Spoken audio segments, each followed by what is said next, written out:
Salam everyone and welcome back to Muslim Girl Diaries.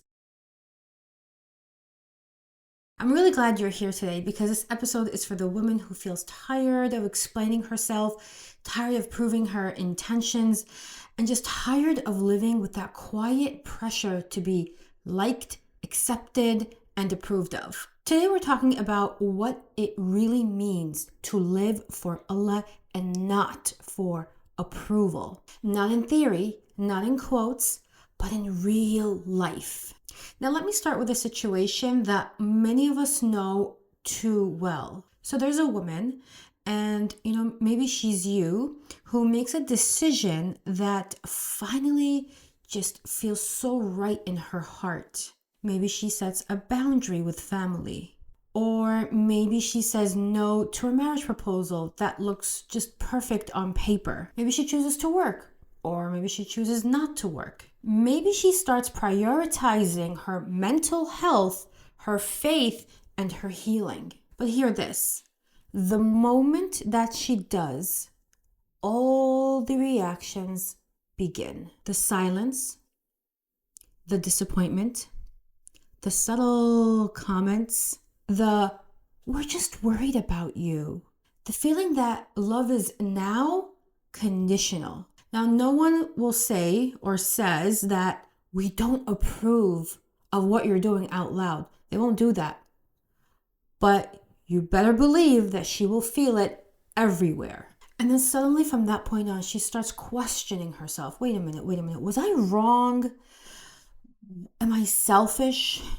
Did I misunderstand my faith? Why does all of a sudden doing what feels right feel so super lonely? This is where approval and gaining approval, which can be a good thing when it's set on healthy standards, but it can also be harmful, very harmful when it's idolized. And it's not because we might want it, but because we were trained to survive on it, even if it costs us our own sense of self. Now, many Muslim women are raised being praised for their obedience. Hey, you did a good job. Patience, be patient. And silence, be quiet, don't say anything. And again, these attributes, they can be rewarding. It's good to have patience and to disregard matters in life that can be, shaken off just because it's a light matter. Because, for example, the person that I'm with, they have more good. And so they do more good than bad. Because let's face it, we all have some sort of bad within us. None of us are angels, but it's knowing the healthy limit to have patience and to let things slide by. That's very important. So when we finally act with intention, confidence, or boundaries, it feels like rebellion, even when it's not. And sometimes that becomes our fault because one, you allowed it, and two, you may never have learned the difference between what to accept and what becomes unacceptable. Now here's something we're rarely told. Not everyone, listen to this and listen clearly. Not everyone will be pleased with you when you choose Allah over their comfort. And that doesn't mean you're wrong. If you make your actions sincere for God, it does not matter who's upset. But if you make your actions for people, even those people will eventually disappoint you. Think about that. It's kind of hard to process, but just think about it for a second. Let me ask you a question. This may be a little bit deep, but how many times have you bent yourself into shapes just to keep the peace? Only to still be criticized, still misunderstood, still underappreciated? Approval is exhausting, and that's very true because it has no finish line. There's no end to it. With the wrong people. I once came across a story about a woman who shared that she spent years agreeing over and over and over again to everything. She stayed quiet when she was hurt. But one day she realized she was spiritually empty. Not because she didn't love God, but because she was living on everyone else's expectations. Now, when she finally made a decision that prioritized her faith and her own well-being, she was rejected harshly. They accused her of changing, of becoming just too difficult, of being influenced. She said something that stayed with me. She said, I realized they loved the version of me that was just so easy to control, and not the version of me that was so very honest with them. Now that realization just hurts so deeply. But it also frees you, because you know what?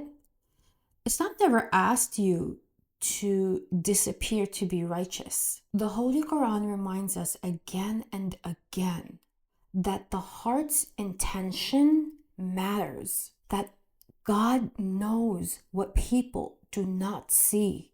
That sincerity outweighs performance. Whoever corrects what is between themselves and God, God will correct what is between them and people. Not instantly, not magically, but truthfully. Now, living for Allah doesn't mean everyone's gonna clap for you, but it means that you sleep at night with a clear heart. Now let's talk about another scenario, a very, very common one too. There's a woman who chooses to grow closer to God quietly. She does not announce it. She doesn't post anything about it. She just starts to change internally, and people still don't like it. They say she's becoming distant. They say she's too serious. They might also say, you used to be more fun. But what that really and truly means is, you no longer perform for us. Now, there's a wisdom that says, the most sincere deeds are the ones people don't applaud. And this is hard, especially in a world that rewards visibility. But you see, God is not impressed by optics. He is impressed by honesty. One of the most liberating truths you can accept is this: you cannot live a life of meaning and be universally approved of. That's just not going to happen. Even the most righteous people were misunderstood. Even the most sincere were accused. Even the most gentle were rejected. So then why do we expect ease if we live with intention? Living for God means you just stop asking,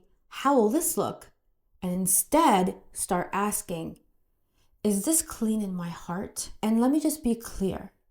This does not mean you being harsh, arrogant, or dismissive. Absolutely not. Because those attributes are unacceptable and they are wrong. But it just means to be rooted. If you are in a season where choosing Allah feels like it's costing you relationships, comfort, or validation, I want you to hear this very clearly. Loss is not always punishment. Sometimes it's alignment. Not everyone is meant to walk with you into your next version. And finally, let me say this to the women listening who feels alone in her choices. God sees the tears you don't explain, the strength it takes to stay soft in a hard and most difficult environment, the courage it takes to disappoint people without hardening your heart. Living for God is not loud, it's steady. It's quiet. It's brave. Now, if this conversation was beneficial for you and you'd like others to benefit as well, sharing or following is one small way to do that. Either way, thank you for spending your time with me today. And always remember, be gentle with yourself. You are not failing. You are human, and God knows your heart.